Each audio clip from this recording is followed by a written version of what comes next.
இப்போ விஜய் வந்து ஹெச் ராஜாவுக்காக ஒரு கோயில் கட்ட வேண்டிய அவசியம் கிடையாது. அதை தூக்கி வச்சுருங்க. இன்னொன்று வந்து அவர் அரசியலுக்கு வர்றாரு, அதனால் வந்து ஒரு இந்து கோயில் ஒன்று கட்டினார். அப்போ நாளைக்கு தனியாக மசூதி எதுவும் கட்டுவாரா என்ன? அவருக்கும் அவருடைய மனைவி சங்கீதாவுக்கும் பிரச்சனை, விவாகரத்து வரைக்கும் போயாச்சு அப்படின்னு 2 பேருக்குள்ள இருந்துச்சு. அவங்க போய் லண்டனில் போய் தங்கியிருந்தாங்க, இவர் இங்கே தனியாக இருந்தார். இதெல்லாம் வந்து நடந்தது தான். சீக்கிரம் சேர்ந்துருவாங்க அப்படின்னு நினச்ச ஐஸ்வர்யா, ரஜினிகாந்த் அண்ட் தனுஷ். ஐஸ்வர்யாவினால் ஏதோ பிரச்சனை தனுஷுக்கு, போகிற போக்கை பார்த்தா அவங்களுக்கு இன்னொரு திருமணம் நடக்குங்கிற அளவுக்குலாம் சொல்கிறாங்க. கூறி போட்ட வழக்கில் ரொம்ப ஸ்ட்ராங்காக இருக்குது. அவர் ஏமாற்றப்பட்டாருங்கிறது வந்து 100% உறுதியான தகவல். வணக்கம் வந்தனன் சார். வணக்கம். வணக்கம். எப்படி இருக்கீங்க? சிறப்பாக இருக்கேன். Okay sir. தாய் ஷோபாவுக்காக வந்துட்டு சாய்பாபா கோவில் கட்டி கொடுத்துருக்கிறாரு விஜய் அப்படின்னு. இது எப்போ நடந்தது? அதுதாங்க ரொம்ப ரகசியமாக வச்சுருந்துருக்குறாங்க. அது எப்படி அந்த கோயில் இவ்வளோ ரகசியமாக கட்டி முடிச்சாங்கன்னு தெரியல. இன்னொன்று வந்து அது விஜய் இடம்னு மக்களுக்கு தெரிஞ்சிருந்ததுன்னா அந்த இடத்துல ஒரு கோயில் வருதுங்கிற தகவல் வந்து மெல்ல கசிஞ்சிருக்கும். யாருடைய இடத்துலையே யாரோ கட்டுறாங்கன்னு நினச்சிட்டு இருந்திருப்பாங்க. அது ஃபுல்லாக ஃபினிஷ் ஆன பிறகு அவங்க அம்மா வந்து அதை அனௌன்ஸ் பண்ணுறாங்க, என் பிள்ளை எனக்காக கட்டி கொடுத்தது அப்படின்னு சொல்லிட்டு.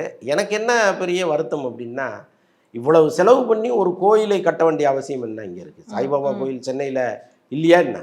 நிறைய கோயில் இருக்குது. இன்னொன்று வந்து தெருவுக்கு தெரு கோயில் இருக்குது. நீங்கள் எங்கே போனாலும் ஒரு பிள்ளையார் கோயில் இருக்குது, ஒரு அம்மன் கோயில் இருக்குது. இன்னும் என்னென்ன கோயில்கள் இங்கே வேணுமோ எல்லா கோயில்களுமே இங்கே இருக்குது. பல கோயில்கள் செயல்பட முடியாத அளவுக்கெல்லாம் இருக்குது. பல பழமையான 1500-2000 வருஷத்து கோயிலெலாம் விளக்கத்தை கூட கதி இல்லாமல் கிடக்கு. ஸோ இந்த சூழ்நிலையில் கோயில்கள் அதிகமாக இருக்க வேண்டிய அவசியம் இன்றைக்கி நமக்கு தேவையா இல்லையா? நம்ம ஒரு கல்விக்கூடமோ அல்லது மருத்துவமனையோ கட்டினீங்கன்னா அதன் மூலம் ஒரு பயன் கிடைக்கும் மக்களுக்கு. நீங்கள் மக்களுக்கு சேவை செய்கிறதுக்காக தான் நீங்கள் அரசியலுக்கு வரணும்னு ஆசைப்படுறீங்க.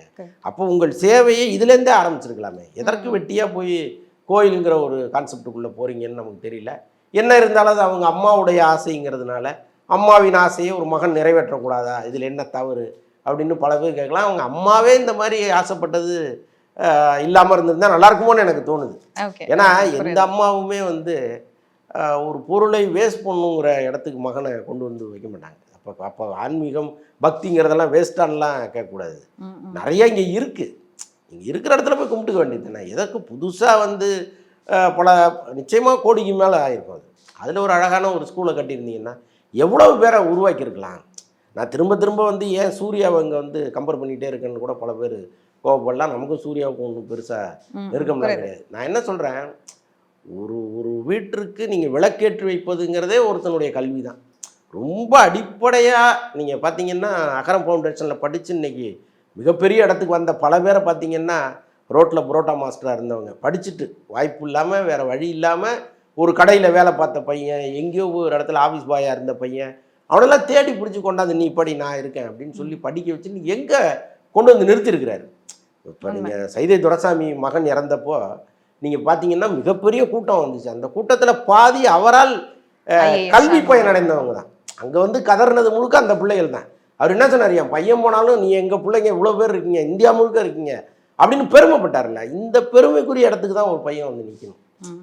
உங்களுக்கு அரசியல் ஆசை இருக்கலாம், சினிமாவில் சம்பாரிச்சிருக்கலாம், எவ்வளவோ இருக்கலாம். ஆனால் இதையெல்லாம் தாண்டி ஒரு ஸ்கூலா கோயிலா அப்படிங்கும்போது ஸ்கூல் தான். நீங்கள் அதை தான் பண்ணியிருக்கணுமே தவிர இது பண்ணது நிஜமாக நமக்கு வருத்தமாக இருக்குது. இது என்னுடைய ஆதங்கம் தான். இதைத்தான் நீங்கள் செய்யணுங்கிற இடத்துல நம்ம கிடையாது. இல்லை ஓகே, இது 2 விஷயமா பார்க்க தோணுது. ஒன்று, அவரை வந்து ஜோசப் விஜய்னு சொன்னதுனால இல்லை, அவர் அந்த அறிக்கையில் சொன்ன மாதிரி ஏன் ஜோசப் விஜய் குங்குமம் வைக்கக்கூடாதா அப்படிங்கிற ஒரு விஷயம் ஆல்ரெடி பேசப்பட்டதுனால அதனால கோவிலோ அப்படிங்கிற மாதிரி ஒரு விஷயம் தோணுது. இன்னொரு பக்கம் அரசியலுக்குள்ள வராரு, ஸோ அதனால இந்த மாதிரியான விஷயங்கள் அவர் பண்ணுறாரு அப்படின்னும் சொல்ல தோணுது. இது எப்படி சார் பார்க்குறது? இல்லை, ஒவ்வொருத்தருக்கா நம்ம பதில் சொல்லணும், ஒவ்வொருத்தருக்கா தன்னை நிரூபிக்கணும்னு நீங்கள் நினச்சிங்கன்னா யாருமே இயங்க முடியாது. ஏன்னா இன்னைக்கு 1000 பேர் இருப்போம், 1000 பேருக்கும் 1000 விமர்சனம் இருக்கும். ஒவ்வொருத்தருக்கா நீங்கள் பதில் சொல்லிட்டு இருந்தீங்கன்னா வாழ முடியாது. அப்போ விஜய் வந்து ஹெச் ராஜாவுக்காக ஒரு கோயில் கட்ட வேண்டிய அவசியம் கிடையாது. அதை தூக்கி வச்சுருங்க. இன்னொன்று வந்து அவர் அரசியலுக்கு வர்றாரு, அதனால் வந்து ஒரு இந்து கோயில் ஒன்று கட்டினார். அப்போ நாளைக்கு தனியாக மசூதி எதுவும் கட்டுவாரா என்ன? அப்படி கிடையாது. இல்லை, அப்போது அரசியலுக்கு வந்தாலும் அவரை ஏற்றுக்கொள்கிற இடத்துல எல்லா மதத்தினரும் இருக்காங்க. இப்போ விஜய் வந்து ஒரு இஸ்லாமியர் வெறுக்கிறாரா, அல்லது ஒரு கிறிஸ்துவர் வெறுக்கிறாரா, அல்லது ஒரு இந்து வெறுக்கிறாரான்னா கிடையாது. எல்லாருமே விரும்ப தானே செய்கிறாங்க. அப்போ ஒரு கோயிலை கட்டி தான் நான் வந்து அப்படி அவசியம் கிடையாது. இல்லை, ஆனாலும் நமக்கு என்ன தோணுதுன்னா இப்போ இன்னைக்கு வந்து வடநாட்டில் இருக்கிற சாய்பாபாவை தென்னாட்டுக்கு கொண்டு வந்து சேர்க்குற வேலை ஒன்று நடந்துட்டு இருக்கு. Okay okay. நீங்கள் பல வருஷங்களுக்கு முன்னாடி மயிலாப்பூரில் ஒரு கோயில் இருந்தது. இன்றைக்கி அங்கே போனீங்கன்னா மிகப்பெரிய கூட்டம் இருக்கும், நம்பிக்கையோட பல பேர் அங்கே போகிறாங்க. நான் கூட போயிருக்கேன். இன்றைக்கி அதோடைய ரேஷியோ எவ்வளவு விரிவடைஞ்சிருக்குன்னு பார்த்தீங்கன்னா, தென் தமிழ்நாடு முழுக்க, நீங்கள் வட தமிழ்நாடு தென் தமிழ்நாடு எல்லா ஊர்கள்லேயும் சாய்பாபா கோயில் இல்லைன்னா இது ஏதோ அது அந்த ஊரே வந்து நல்லா இருக்காதுங்கிற அளவுக்கு கொண்டு போய் சேர்க்குறாங்க. புரியுது. அப்போ அது எதுக்கு? அது ஒரு அரசியலாக இங்கே நடந்துகிட்டு இருக்கும்போது வெறும் ஆன்மீகமாக நடந்தால் தப்பு இல்லை, அது அரசியலாக இங்கே நடக்குது. ஓகே. அதில் போய் இவர் ஏன் விழுந்தாருங்கிறது தான் நமக்கு தெரியல. அதே மாதிரி இவ்வளோ விஷயங்கள் அவரை சுற்றி பேசப்படும் போது அவருடைய பர்சனல் லைஃப்குள்ளே போகும்போது அவருக்கும் அவருடைய மனைவி சங்கீதாவுக்கும் பிரச்சனை, விவாகரத்து வரைக்கும் போயாச்சு அப்படின்னு சொல்கிறாங்க. உண்மையா அவ்வளோ பிரச்சனையாக போய்கிட்டு இருக்கு அவங்களுடைய ஃபேமிலியில்? இல்லைங்க, ஒரு பிரச்சனை இருந்தது உண்மைதான், இருந்துச்சு. அவங்க 2 பேருக்குள்ளே இருந்துச்சு. அவங்க போய் லண்டனில் போய் தங்கியிருந்தாங்க, இவர் இங்கே தனியாக இருந்தார். இதெல்லாம் வந்து நடந்தது தான். அதற்கப்புறம் இடையில வந்து அவங்கள சமாதானமாக பேசி கூப்பிட்டு வந்து சென்னையில் தான் அவங்க இருக்காங்க. இப்போ ஓகே, எல்லாமே ஒன்றா தான் இருக்காங்க. ஒரு காலத்தில் இந்த பிரச்சனை இருந்துச்சு, இன்றைக்கி ஏதோ சமாதானமாக பேசி கொண்டு வந்திருக்காங்க. Okay sir. சீக்கிரம் சேர்ந்துருவாங்க அப்படின்னு நினச்ச ஐஸ்வர்யா, ரஜினிகாந்த் அண்ட் தனுஷ் மறுபடியும் வந்து 2004 அவங்களுடைய நடந்த திருமணம் வந்து செல்லாது அப்படின்னு சொல்லியிருக்கிறாங்க.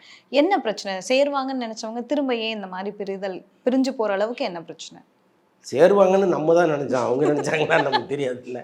ஏன்னா அவங்க 2 பேரும் சேர்ந்து வாங்கின ஒரு வீடு ஒன்று சென்னையில் இருக்குது. ஓகே.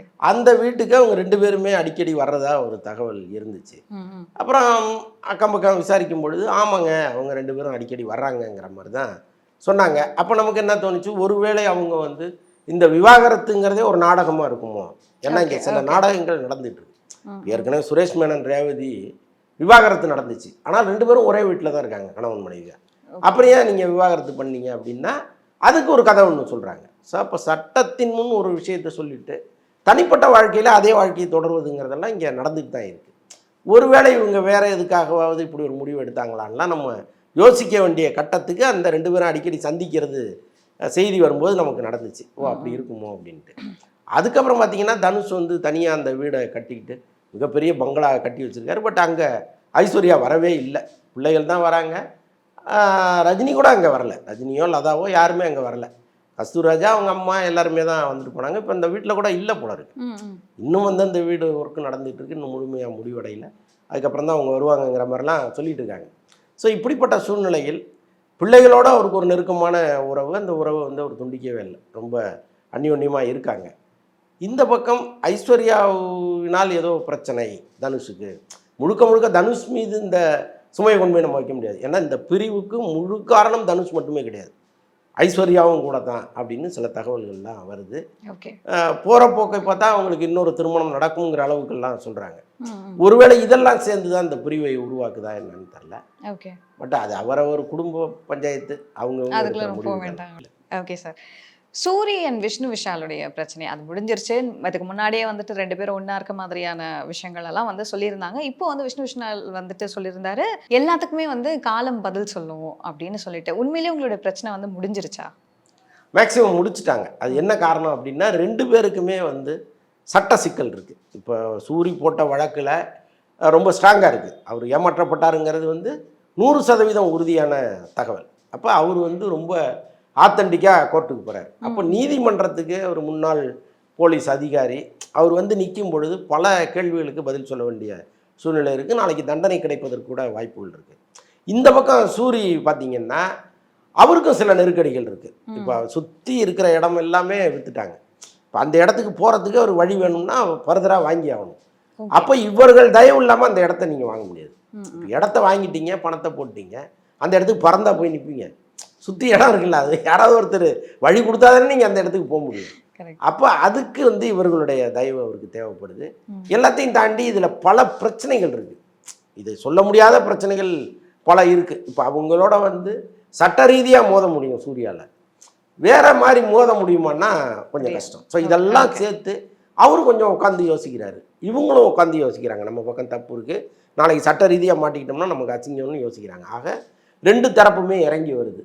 இது நடுவில் வந்து யாரோ ஒருத்தர் சமாதானம் பேசியிருக்கார். அது யார்? அநேகமாக உதயநிதியாக இருக்கலாங்கிறது நம்முடைய கருத்து. நான் சூரிகிட்ட கேட்கும்போது இல்லைண்ணே உதயநிதி சார்லாம் இதில் வரவே இல்லைண்ணே, நாங்களாக பேசி முடிச்சுக்கிட்டோம்னு அவர் சொல்கிறாரு. அது எந்த அளவுக்கு நம்ப முடியும்னு நமக்கு தெரியல. பட்டு 2 பேரும் இறங்கி வரும்பொழுது அமிக்கபுளாக தீர்த்துக்கலாம் இதை அப்படின்னு சொல்லிட்டு வராங்க. சூரி எவ்வளவு நஷ்டப்பட்டாரோ அந்த தொகையை இவங்க கொடுத்துட்ற மாதிரி ஒரு ஏற்பாடு நடந்திருக்கு. ஸோ அதனால தான் சூரியன் இறங்கி வந்துட்டார். இல்லைன்னா வந்து நமக்கு நஷ்டம் இவ்வளோ ஆயிடுச்சு, நம்ம எதுக்கு இறங்கி வரணும்னு தோணும் அவருக்கு. அப்போ அவங்க ஏதோ ஒரு தொகையை திருப்பி தர்றதா சொல்லி அதன் மூலம்தான் இவங்க எல்லாமே ஒரு சமாதானத்துக்கு வந்தாங்க. ஆனால் சோசியல் மீடியாவில் சூரியவையும் சேர்த்து திட்டிகிட்டு இருக்காங்க. அதுதான் இதில் ஒரு பெரிய வருத்தத்துக்குரிய விஷயம். அதுதான் ஏன்னா எப்போவுமே 2 பேரும் சண்டை போட்டுக்கிட்டே இருக்கணுமா, ஒரு இடத்துல அது இறங்கி வரக்கூடாதா, படக்கூடாதாங்கிறதெல்லாம் நமக்கு தெரியல. ஏன் வந்து இவ்வளவு கோபமாக அவரை திட்ட வேண்டிய அவசியம் என்ன இருக்குன்னு தெரியல. இறங்கி தானே வரணும், ஏதோ ஒரு புள்ளியில் இறங்கி வந்து தானே நீங்கள். அதனால் பல பேர் திட்டிகிட்டு இருக்காங்க. அதை பார்க்கும்போது ரொம்ப வருத்தமாக இருந்துச்சு. Okay sir. சிவகார்த்திகேயன் அவர்கள் வந்துட்டு இப்போ 2 தமிழ் ப்ரொடியூசர்ஸ்க்கு வந்துட்டு படத்துக்கான கால் ஷீட் கொடுத்துருக்காரு அப்படின்னு சொல்கிறாங்க. ஏன்னா இப்போ நம்ம இதுக்கு முன்னாடி ஒரு வாட்டி பேசணும், தெலுங்கு ப்ரொடியூசர்ஸ் தான் நிறைய பேர் வந்துட்டு இண்டஸ்ட்ரிக்குள்ளே இருக்காங்க, தமிழ் ப்ரொடியூசர்ஸ்க்கு வாய்ப்பே கிடைக்கிறது இல்லை. நீங்களும் பதில் சொல்லியிருந்தீங்க, அது வந்து பெரிய சம்பளம் அப்படிங்கிறதுனால நிறைய பேர் வெளியில இருந்து வராங்க. இப்போ இவர் வந்து 2 தமிழ் ப்ரொடியூசர்ஸ்க்கு கால் ஷீட் கொடுத்துருக்கிறாரு. அவரோட இந்த முடிவை நீங்கள் எப்படி பார்க்குறீங்க? நிச்சயமாக நல்ல முடிவு. ஏன்னா அவர் தெலுங்கு தயாரிப்பாளர்கள் கால் ஷீட் கொடுக்கும் பொழுது எப்படி விஜயை அஜித் எல்லாம் கடுமையாக விமர்சித்தாங்களோ அதை விட கடுமையாக சிவகார்த்திகேயனை விமர்சனம் பண்ணாங்க. ஏன்னா விஜயும் அஜித்து நீண்ட காலமாக இங்கே இருக்காங்க, பல தமிழ் பட தயாரிப்பாளர்களை வாழ வச்சுட்டாங்க. அவங்களுக்கு கூட இனிமேல் கடமை இன்னும் இருக்கான்னா பெருசாக இல்லை. மேக்சிமம் தமிழ் பட தயாரிப்பாளர்களுக்கு வாய்ப்புகளை கொடுத்துட்டாங்க. ஆனால் சிவகார்த்திகேயன் இப்போ தான் வளர்ந்து வெற்றி படங்களாக கொடுத்துக்கிட்டு இருக்காரு. அதுக்குள்ளே ஏன் நீங்கள் தெலுங்கு தயாரிப்பாளர்கிட்ட போகணும்? இன்னும் நிறைய தயாரிப்பாளர்களை நீங்கள் வாழ வச்சு அவங்களுக்கு ஒரு வருமானத்தை கொடுத்துட்டு அப்புறமா நீங்கள் போகலாமேங்கிறது தான் இங்கே ஒரு கருத்தாக இருந்துச்சு. ஓகே. பட் அதெல்லாம் அவர் காதில் வாங்கியிருப்பார் போடுங்க, சரியான கேள்வி தானே அப்படின்ட்டு. அதனால தான் ஒரே நேரத்தில் ஒரே தயாரிப்பாளருக்கு 2 படங்களை கொடுக்குறாரு, அடுத்தடுத்து பண்ணிங்க அப்படின்னு. Okay okay sir. ஸோ இந்த வாரமும் நிறைய கேள்விகளுக்கு பதில் சொல்லிட்டீங்க அந்தனன் சார், நிறைய அப்டேட்ஸ் கொடுத்துட்டீங்க. மறுபடியும் அடுத்த வாரம் இன்னும் பல அப்டேட்ஸோடு எங்களை வந்து மீட் பண்ணுங்கள். ரொம்ப நன்றி. நன்றி.